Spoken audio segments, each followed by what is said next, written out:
Hi, Reggie Mara back speaking about healing America's narratives.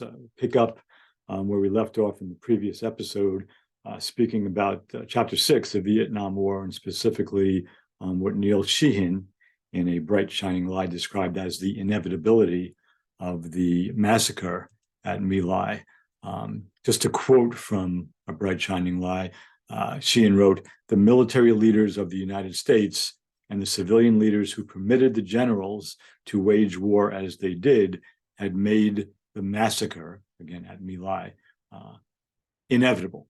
And so, my point in this chapter, in the context of the previous 5 chapters in the book, is to remind us of the presence of the unhealthy masculine energy throughout American history, and accompanying that unhealthy masculine energy, the unhealthy iteration of a group or us-centric worldview, my group against your group, our group against all the other groups.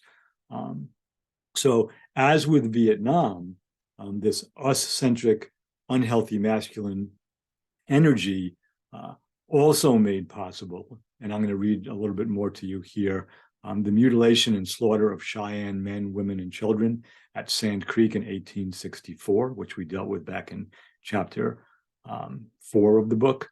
The massacre of Lakota men, women, and children at Wounded Knee in 1890. The more than 6,000 lynchings of Blacks between 1865 and 1950 in the United States, primarily in the South. And the incineration of Tulsa, Oklahoma's Greenwood District, which was a wealthy, successful Black district in 1921, among other examples of this unhealthy us-centric view and this unhealthy masculine. So with that as our backdrop, we want to move forward now to the gradual disillusionment about the war from Secretary of Defense Robert McNamara, who was invited into the Kennedy administration by John Kennedy himself, and who gradually became disillusioned with the war, even though he was one of the architects of the war in Vietnam. And in 1971, the New York Times published the first of a series of articles that are now known as the Pentagon Papers, which really provided insight into America's perspectives on what was then called French Indochina, part of which was Vietnam, from the Roosevelt administration in 1940 forward, right up through the Johnson administration. The papers were completed during the Johnson administration, so it did not include Richard Nixon.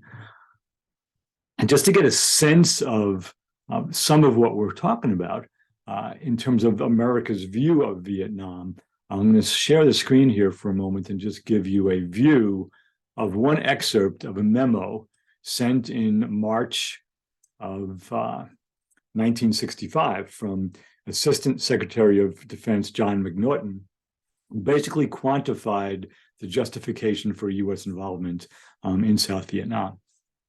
And 70% of the motivation was for the United States to avoid a humiliating U.S. defeat. 20% was to keep the South Vietnamese territory from Chinese hands, 10% to permit the people of South Vietnam to enjoy a better, freer way of life. Also, some smaller percentage to emerge from the crisis without unacceptable taint from the methods used. And we weren't there to help out a friend. Okay, so this is again a memo from Assistant Secretary of Defense John McNaughton in 1965. So you can see, just by the memo, and that doesn't define American policy, but it shows some of the perspective of American policy in Vietnam.